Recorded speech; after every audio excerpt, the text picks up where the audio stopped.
ፊልሙ የሚጀምረው ወንድሟ ጀልባ በማከራየት ወደሚሰራበት ካምፕ እየተጓዘች የምትገኘው ጆይ በዱርና ጠመዝማዛ መንገድ ላይ ስትነዳ እያሳየን ነው። ለሷ ጥልቅ ፍቅር ካለው ፍቅረኛዋ ከጄምስ የስልክ ጥሪ ደርሷት ስለ ጉዞዋ እየጠየቃት፣ ጄምስም ከጉዞዋ በኋላ አብሮ ሊገዟቸው ስለሚችሏቸው መኖሪያ ቤቶች በማንሳት ስለ ወደፊቱ እቅዳቸው ሲያወራት፣ ነገር ግን የጆይ ሁኔታ ከፍቅረኛዋ ጋር ለምታደርገው ውይይት ምንም አይነት ጉጉት እንደሌላት ያሳያል።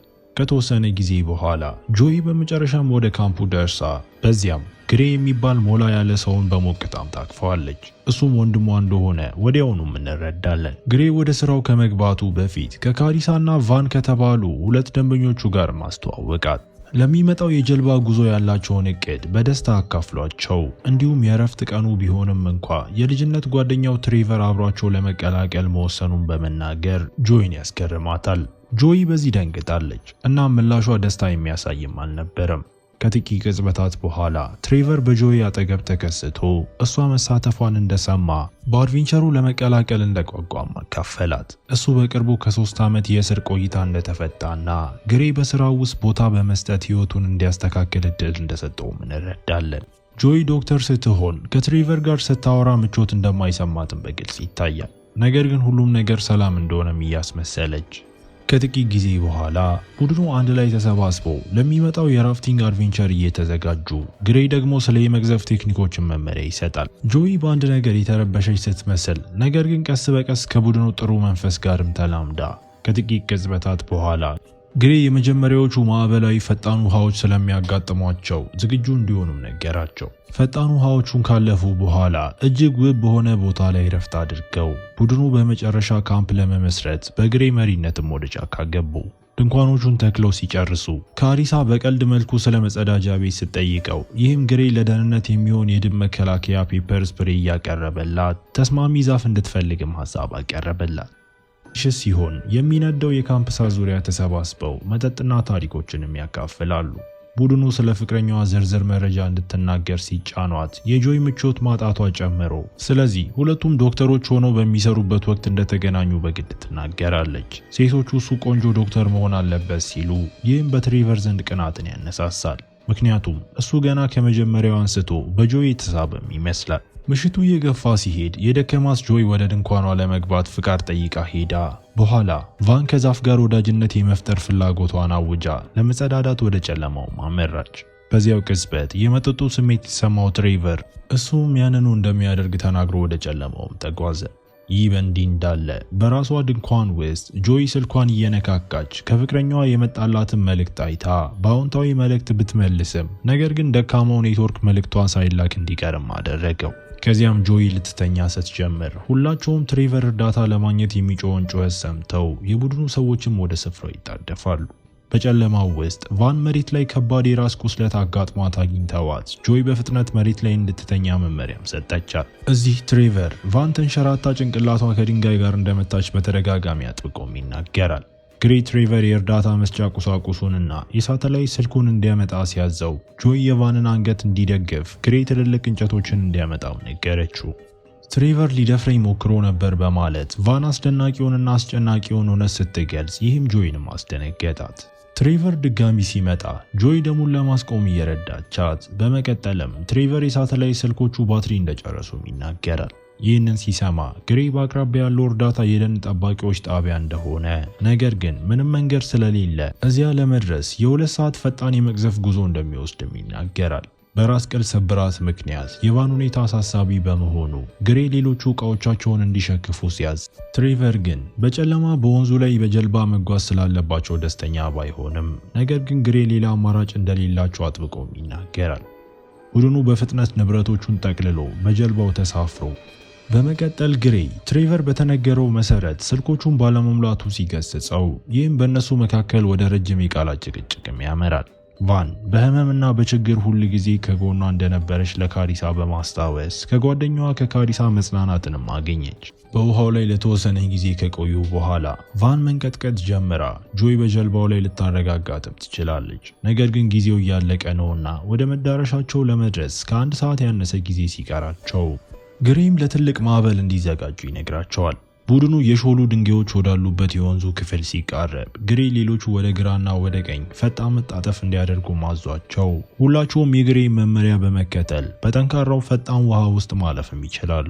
ነገር ግን በአንድ ወቅት ግራ የተጋባ የሚመስለው ትሬቨር ምንም ሳያግዛቸው ሁሉም የተነገራቸውን ቢያደርጉም ሙሉ አባላት በታወቀው የውሃ ማዕበል ውስጥ ተይዘው ጀልባቸው ሲገለበጥ፣ ይህም በህይወት ለመቆየት አንድ ነገር ለመያዝ እንዲገደዱም ያደርጋቸዋል። ጆይ ድንጋይ መያዝ ችላ ለሌሎቹም እየጮኸች፣ ይህ በእንዲህ እንዳለ ግሬ ቫን ራሷን ስታ ወደተኛችበት ቦታ ዋኝቶ ሌላ ድንጋይ ይዞ ከወንዙ ወጣ። ከዚያም ቫንን ወደ ጆይ ሲያመጣት እሷም ህይወቷን ለመመለስ የልብ ማነቃቂያ ማድረግ ጀመራ። ግሬ ካሪሳን ለመፈለግ ሄዶ ካሪሳ የእርዳታ ጩኸት ስትጮህ ከመስማቱ በፊት ትሬቨርን ብቻውንም አገኘው። በፍጥነት በመንቀሳቀስ ትሬቨር ግሬን ከኋላ ይዞት ግሬ እጁን እንድትይዘው ቢጠይቃትም ካሪሳም የትሬቨርን ፊት ስታይ ለማድረግም አልፈለገችም። ሁለቱም ወንዶች ካሪሳን ከረዱ በኋላ ጆይ በቫንና በትሬቨር መካከል በትክክል ስለተከሰተው ነገር ከግሬ ጋር በግል ስትነጋገር፣ ትሬቨርም ጀልባዋ እንድትገለበጥ ለማድረግ ሆን ብሎ ቀስ ብሎ እንደቀዘፈ ያለውን እምነቷንም ትገልጻለች።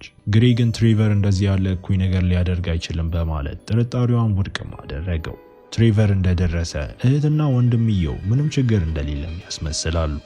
በሚቀጥለው ጠዋት ቡድኑ ጉዞውን ይቀጥልና ወደ ደን ጠባቂው ጣቢያ ሲቃረቡ የትሬቨርን ጭንቀት ማየት እንችላለን። ደረቅ መሬት ላይ እንደደረሱ ሴቶቹ ትሬቨርና ግሬ ከደን ጠባቂው ጣቢያ እርዳታ ይዘው እስኪመለሱ ድረስ በወንዙ አቅራቢያ ይጠብቃሉ። ነገር ግን ትሬቨር ግሬን በመንገድ ላይ አስቆሞት እሱ እጅግ ፈርቷልና እሱ እንዳላደረገው ሁሉም ነገር አደጋ እንደነበርም ለግሬ ይነግረዋል። ትሬቨር በዋስ የተፈታ ወንጀለኛ እንደሆነና በሪከርዱ ላይ ሌላ አደጋ እንደማይፈልግም እንረዳለን። በመጀመሪያ ደረጃ ወደ እስር ቤት የሄደው ለሱ ስለነበር ግሬ እንደሚደግፈው ሲጠይቀው፣ ስለዚህ ግሬ ከጎኑ እንደሆነ ማረጋገጠለት። አንዴ ወደ ደን ጠባቂው ዋና ጣቢያ ሲደርሱ ማንም ስለሌለ ግሬም እየተጨነቀ ከጥቂት ጊዜ በኋላ አንድ ተሽከርካሪ የደረሰ ሲሆን እሱም የደን ጠባቂ ነውና ግሬ አንዲት ሴት ተንሸራታ የጭንቅላት ጉዳት ስለደረሰባት ሄሊኮፕተር እንደሚያስፈልግም ይገልጻል። የደን ጠባቂው ጥሪ ለማድረግ ወደ ውስጥ አምርቶ፣ ነገር ግን ትሬቨር በድንገት ስልኩን በመቀማት እርዳታ እንዳይጠራም ከለከለው። የደን ጠባቂው ትሬቨርን በጥርጣሬ እያየው ስልኩን ለመመለስ ሲሞክር ይህም ወደ አካላዊ ግብግብም ያመራል። ከዚያም ሽጉጥ ሲመዝ ትሬቨር መጀመሪያ ላይ ተረጋግቶ፣ ነገር ግን በኋላ ወደ መሳሪያው በመዝለል በመሃላቸውም ግብግብ ተከተለ። ትሬቨር የደን ጠባቂውን በቢላዋ ሲወጋው ነገሮች ይበልጥ ተበላሽተው እንዲያውም የደን ጠባቂው ሊገድለው ይሞክር እንደነበርም ይናገራል። ግሬ የደን ጠባቂውን ለማዳን በቁስሉ ላይ ጫና ለማድረግ እየሞከረ፣ ነገር ግን ትሬቨር ሙከራው ከንቱ እንደሆነ አጥብቆም ይገልጻል። በመቀጠል ግሬ የደን ጠባቂው ከተረፈ ቫንን ለማዳን ሄሊኮፕተር ማግኘት እንደሚችሉና ትሬቨር ነፍሰ ገዳይ እንደማይሆንም ይከራከራል። ነገር ግን የደን ጠባቂውን ለማነቃቃት በከፍተኛ ሁኔታ ሲሞክር ትሬቨር ስልኩን ሰብሮት ግሬ ከሱ ጎን መሆኑን እንደገና እንዲያረጋግጥም አስገደደው። በከፍተኛ ጥረት የደን ጠባቂውን ወደ መኪናው ተሸክመው በመውሰድ ከገደል ገፍተውት መኪናው ከጥቂት ቅጽበታት በኋላ ሲፈነዳ፣ ይህም ለድርጊታቸው ሽፋንም ሰጣቸው። በኋላ ላይ ትሬቨርና ግሬ ስለሚመጣው ሄሊኮፕተር በጉጉት ወደሚጠይቋቸው ሴቶችም ተመልሰው ካሪሳ በትሬቨር እጅ ላይ ሽጉጥ ስታይ በፍርሃት ወደ ኋላ ተመልሳ፣ ግሬ ደግሞ እቅዳቸውን እንደሚለውጡና ወደ ካናዳ ፓትሮል እንዲያመሩም ይነግራቸዋል። በመቀጠል ጆይ ስለ ደን ጠባቂው ስትጠይቃቸው ትሬቨር ደግሞ በቀላሉ እሱ እንደሞተም ገለጸ። ጆይም ወደ ውሃው ከተመለሱ ቫን እንደምትሞት ስትገልጽ፣ ነገር ግን ትሬቨር በውሳኔው ላይ ጽኑ ሆኖ ቆይቶ በኋላ መግዘፋቸውን ቀጥለው አሳዛኝ በሆነ ሁኔታ ቫን በወንዙ መካከል በጉዳቷ ምክንያት ሕይወቷ አልፎ ሞተች። ከተወሰነ ጊዜ በኋላ ሁለቱም ሴቶች በመርከማቸውና ከእንግዲህ መግዘፍ ባለመቻላቸው ግሬ ረፍት እንዲሰጣቸው ትሬቨርን ቢለምነው እሱ ግን ዝም ብሎ ቀጥሎ በአንድ ወሳኝ ቅጽበት የሚያልፍ ሃይከር ቡድኑን አይቶ ሄሊኮፕተር የሚያስፈልጋቸው መሆኑን በመጠየቅ እርዳታ ለመፈለግም ሀሳብ ያቀርባል። ትሬቨር ግን ሰውየውን በማረጋጋት ጆይ የሕክምና ባለሙያ እንደሆነች ቫን ትንሽ ውድቀት ብቻ እንደደረሰባትም ገልጾ ሰውየው ለጥቂት ጊዜ መደበኛ ጨዋታ አድርጎ እርዳታ ከፈለጉ በድጋሚ ሲጠይቃቸው፣ ነገር ግን ትሬቨር ስለማይቀበል በመጨረሻም ይሄዳል። እሱ እንደሄደ ትሬቨር እርዳታ እንዳይፈልግ ወይም ለባለስልጣናት እንዳያሳውቅ ሰውየውን እንዲገሉት ለግሬ ሐሳብ ቢያቀርብም፣ ነገር ግን ግሬ ትሬቨርን ከዚህ ሐሳብ ለማስቀረትም ተሳካለት። ግሬ በወንዙ ውስጥ ለተወሰነ ጊዜ ከቀዘፈ በኋላ እረፍት መውሰድ እንዳለባቸውና ቫንም መቅበር እጅግ አስፈላጊ እንደሆነም ይገልጻል። እንደገና ደረቅ መሬት ላይ ሲደርሱ ቫንን ለመቅበር አምድተው ካሪሳ የራፍቲንግ ጉዞ የእሷ እቅድ በመሆኑ ራሷን በመውቀስም ታለቅሳለች። ካምፕ ለመመስረት ወደ ጫካው ይበልጥ ሲገቡ ትሬቨር ለጆይ እና ለካሪሳ ለመናዘዝ ወስኖ ግሬ እሱ እንደሚያስመስለው ቅዱስ እንዳልሆነም ይገልጻል። ትሬቨር አንድ ጨለማ ሚስጥር በማውራት ግሬ ስኬታማ የእጽ ንግድ ያካሂድ እንደነበር ነገር ግን በትንሽ ወንጀልም እንደተያዘ ገልጾ የግሬን ህይወት ለማዳን ሲል ትሬቨር ጥፋቱን በራሱ ላይ ወስዶ ወደ እስር ቤትም ገባ። ግሬ የሚያገኘው ገንዘብ ከፍተኛ ነበር፣ ስለዚህ እንዲታሰር አልፈለገም። ለሱ እንደ ወንድም ነበር። በተጨማሪም በትሬቨር ዘንድ ከግሬና ከጆይ ውጪ ሌላ ቤተሰብ አልነበረው። ምሽት ላይ ትሬቨር ካሪሳን፣ ግሬንና ጆይን አስሯቸው ያልተጠበቀ እንክብካቤ በማሳየት ገመዶቹ በጣም ጠበቁብሽ ወይ ብሎ ጆይን ይጠይቃል። ትሬቨር ከመተኛቱ በፊት በብርድ ልብስ ሲሸፍናት ጆይም ዝም ትላለች። ጆይ ግሬን ስለ ንግዱ ስትጠይቀው ያኔ ግሬ በትክክል ያስብ እንዳልነበርም ገለጸ። ከመጠን በላይ ይጠጣ ነበርና ብዙ መጥፎ ነገሮችን ያደርግ ነበር። በድሮ ማንነቱ በእውነት ይጸጸታል። ትሬቨር አሁን የሚያደርገውን ነገር አይደግፈው። በመቀጠል ጆይ 15 ዓመቷ እያለ ትሬቨር ጾታዊ ጥቃት እንዳደረሰባት ስትነግረው ይህም እሱን በጣም አስደነገጠው። እሱ ያኔ አብሮ እንደሆኑ ያስብ ነበር እና ባለማወቁ እያዘነ በዚህ ጊዜ ግን እህቱን እንደሚረዳትም ቃል ገባላት። ይህ መገለጥ ጆይ ከወንዶች ጋር ከፍቅረኛዋ ጭምር ለምን ምቾት እንደማይሰማትም ያብራራል። ከጥቂት ቅጽበታት በኋላ ቀደም ሲል ትሬቨርን ሁል ጊዜ ሲጠራጠር የነበረው ሃይከር እንደገና ተከስቶ እሱ በመጀመሪያ በከባድ እንቅልፍ ውስጥ ከሚመስለው ከትሬቨር እጅ ሽጉጡን ለመንጠቅ ቢሞክርም ነገር ግን የትሬቨር አያያዝ ጠንካራ በመሆኑ ትቶት እሱ የታገቱትን ለመፍታትም ይመርጣል። ጆይም መፍታት ጀምሮ የሆነ ችግር እንዳለ ስለተሰማው እንደተከተላቸው እያብራራ ነገር ግን በድንገት ትሬቨር ይነቃና ያለምንም ማመንታት በሰውየው ላይም ተኮሰ። በኃይል መጮ ጀምሮም የጆይ ቅድ እንደሆነ እየከሰሳት ሊተኩስባት ሲል ግሬ ጀልባዋን ለመቅዘፍ ጆይ እንደምታስፈልግ በማስረዳትም አስቆመው።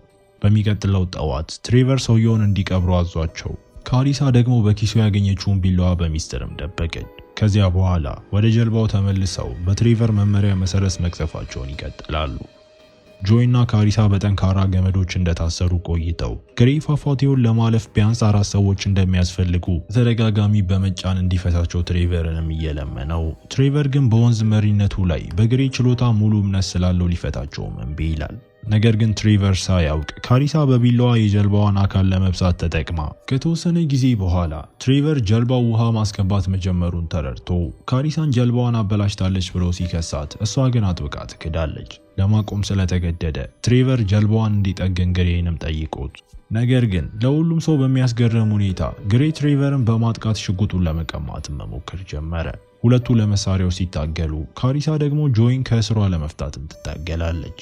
ጆይ ምላሽ ሰጥታ ካሪሳ ወደ ኋላ ሳታይ እንድትሮጥም ነገረቻት። ሴቶቹ ወደ ጫካ አምርተው ግሬ ደግሞ በመታገል ጥቂት ጊዜ እየሰጣቸው ነገር ግን ከጥቂት ጊዜ በኋላም ይተኮስበታል። ትሬቨር እየተከተላት እያለ የፈራችው ጆይ ትኩረቱን ከካሪሳ ለማስወገድ በማሰብ ወደ ተቃራኒው አቅጣጫም ትሮጣለች። ትሬቨር ጆይን ለመከተል ወስኖ እሷ ግን ትሬቨር የከፍታ ፍርሃት እንዳለውና እንደማይከተላት ታውቃ በመጨረሻ ከገደል ላይም ዘለለች። ትሬቨር በተኮሰው ጥይት ሲስታት ጆይ ወደ ወንድሟ ዋኝታ ለህይወቱ እንዲታገል እያነሳሳችው እንዲያመልጡ ወደ ጀልባው እንዲመለስ ስትረዳው ትሬቨር ደግሞ ሊይዛቸው ወደ ግሬ በፍጥነትም ይመለሳል። እንዳይደል ሆኖ ትሬቨር ትንሽ ዘግይቶ ሲደርስ እህትና ወንድምየው ከስፍራው ማምለጥም ቻሉ። በመቀጠል ትሬቨር 2 ጀልባ የሚነዱ ሰዎችን አግኝቶ እህትና ወንድሙን ለመከተል ጀልባቸውን ከመውሰዱ በፊት ለሱ እንዲሞቱም ይጠይቃቸዋል። በዚያው ጊዜ ግሬ በመንገዳቸው ላይ ፏፏቴ እንዳለ ሲነግራት ጆይ ራሷን እያዘጋጀች ነው። ከጥቂት ጊዜ በኋላ ትሬቨር ላይ ያገኛቸው ተሳክቶለት እነሱ ትልቁ ፏፏቴ ጫፍ ላይ ናቸው። ጆይ በጭራሽ ለመቅዘፍም ብቁ አልነበረችም። እንዳለመታደል ሆኖ ወደ ፏፏቴው ጠርዝ ሲቃረቡ ግሬ ከጀልባው ወድቆ ጆይ ወደ ላይ ልስበውም እየታገለች የሚያሳዝነው በወንዙ ማዕበል ተወስደው ጀልባዋም እንደገና ተገለበጠች። ጆይ ወደ ደህንነት መዋኘት ስትችል ነገር ግን የተጎዳው ወንድሟ ተወስዶ ወደ ትልቁ ፏፏቴ ጠርዝ ሊቃረብም ደረሰ። ሆኖም በእህቱ ከውሃው ከመጎተቱ በፊት በአቅራቢያ ያለውን ድንጋይ መያዝ ተሳክቶለት በመቀጠል ጆይ ወንድሟን እንዳይተኛ ለማድረግ እየታገለች ነገር ግን ትሬቨር ሲደርስባትና ከኋላዋ በቢላዋ ሲወጋት ነገሮች ይበልጥም ይበላሻሉ። እያፌዘባት በመጨረሻ ታገልሽ በማለት ጨካኝ አስተያየት ሰጥቶ ምንም አማራጭ ስለሌለ ግሬ በመጨረሻ ትሬቨርን ከኋላው በመያዝ ህይወቱን ለመሰዋት ወስኖ ከገደል ላይ በመዝለል እሱና ትሬቨርም እንዲሞቱም አደረገ። ጆይ ይህን ሁሉ በህመም አይታ በተወጋው ጀርባዋ ምክንያትም ለመንቀሳቀስ በጣም በመድከሟ ድንጋዩ ላይ ተኛለች። በዚያው ቅጽበት የሄሊኮፕተር ድምጽ ሰምታ ካሪሳ በጫካ ውስጥ እንደተረፈችና ለባለስልጣናት ስለ ጆይና ግሬ እንደነገረች እንረዳለን። ሄሊኮፕተሩ ጆይንና ወንድሟን ሲፈልጉ ለጥቂት ጊዜም ይበራል። በዚህ ወቅት ጆይ በመጨረሻ በእግሯ ለመቆም ጥረት አድርጋ ሄሊኮፕተሩ በላይዋ ላይ ሲበር በከፍተኛ ሁኔታ እጇንም ተወዛወዛለች። እንደ ዕድል ሆኖ ካሪሳ እሷን ለይታ አውቃት የማዳን ቡድኑ እንዲወርድም ነግራቸው ጆይ በሄሊኮፕተሩ ውስጥ የሕክምና እርዳታ እየተደረገላት አልጋ ላይ ተኝታ በእፎይታ ስታለቅስ ያሳየን። ፊልሙ እዚህ ጋር ይጠናቀቃል። እስከ መጨረሻው አብራችሁኝ ስለነበራችሁ አመሰግናለሁ። በቀጣይ ቪዲዮ እስክንገናኝ መልካም ጊዜ